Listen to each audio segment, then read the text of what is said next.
आज का विषय है मौनी अमावस्या व्रत कथा। हिंदू धर्म में मौनी अमावस्या का बहुत महत्व होता है, जो कि माघ मास की कृष्ण पक्ष में पड़ती है। यही कारण है कि इसे माघी अमावस्या भी कहा जाता है। मौनी अमावस्या को सभी अमावस्या तिथियों में सर्वश्रेष्ठ माना जाता है और मौनी अमावस्या ऐसी अमावस्या है जिसमें मौन व्रत रखकर धर्म कर्म करने से पुण्य फल की प्राप्ति होती है। धार्मिक मान्यता है कि माघ अमावस्या के दिन जो गंगा स्नान करता है उसे पितरों के आशीर्वाद से भौतिक सुखों की प्राप्ति होने के साथ ही मृत्यु के बाद मोक्ष की प्राप्ति होती है। कहा जाता है कि मौनी अमावस्या के दिन व्रत रखने से शरीर की सकारात्मक ऊर्जा और आत्मविश्वास में वृद्धि होती है, तो वहीं मृत्यु समान कष्ट से मुक्ति मिलती है। मौनी अमावस्या व्रत कथा। प्राचीन काल में कांचीपुरी में देवस्वामी नामक एक ब्राह्मण रहता था, जिसकी पत्नी का नाम धनवती और उनके 7 पुत्र और एक पुत्री थी, जिस पुत्री का नाम गुणवती था। ब्राह्मण ने 7 पुत्रों का विवाह करने के बाद बेटी के लिए वर को तलाश करने के लिए उन्होंने अपने सबसे बड़े पुत्र को भेजा। उसी दौरान किसी ज्योतिष ने ब्राह्मण की पुत्री की जन्म कुंडली को देखकर बताया कि यह कन्या सप्तपदी होते ही विधवा हो जाएगी। तब उस ब्राह्मण ने ज्योतिषी से पुत्री के इस वैधव्य दोष का निवारण पूछा। तब ज्योतिषी ने बताया कि सिंहल द्वीप पर एक सोमा नाम की दोबन रहती है। अगर वो कन्या की शादी से पहले घर आकर वह पूजन करे तो यह दोष दूर हो जाएगा, इसलिए जैसे तैसे उसको प्रसन्न करो और गुणवती के विवाह से पहले उसे जहां बुला लो। ब्राह्मण ने अपने सबसे छोटे पुत्र के साथ गुणवती को सिंहल द्वीप भेजा, पर देवस्वामी का पुत्र अपनी बहन को साथ लेकर सिंहल द्वीप जाने के लिए सागर तट पर गया। लेकिन सागर पार करने की चिंता में भाई बहन एक वृक्ष की छाया में बैठ गई। उस वृक्ष पर एक घोंसले में गिद्ध का परिवार रहता था और उस समय घोंसले में केवल गिद्ध के बच्चे थे, जो कि उस भाई बहन की क्रियाकलापों को देख रहे थे। जब शाम में गिद्ध के बच्चों की मां आई तो उन्होंने भोजन नहीं किया और अपनी मां से पूछा, क्या नीचे 2 प्राणी सुबह से भूखे प्यासे बैठे हैं? जब तक वे कुछ नहीं खाते तब तक हम भी नहीं खाएंगे। तब दया और ममता से वशीभूत होकर गिद्ध माता उस भाई बहन के पास गई और बोली, मैंने आपकी इच्छाओं को जान लिया है।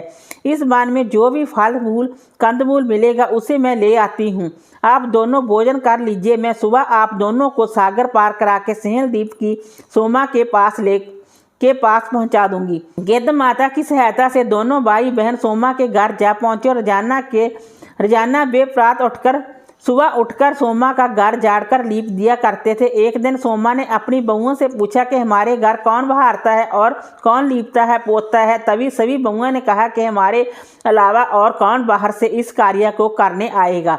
लेकिन सोमा को उनकी बातों पर विश्वास नहीं हुआ और इस रहस्य को जानने के लिए वह सारी रात्रि जागती रही और सब कुछ अपनी आंखों से प्रत्यक्ष देखकर जान गई।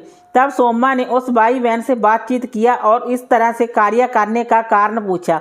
तब गुणवती के भाई ने सोमा को बहन संबंधी सारी बातें को बता दिया।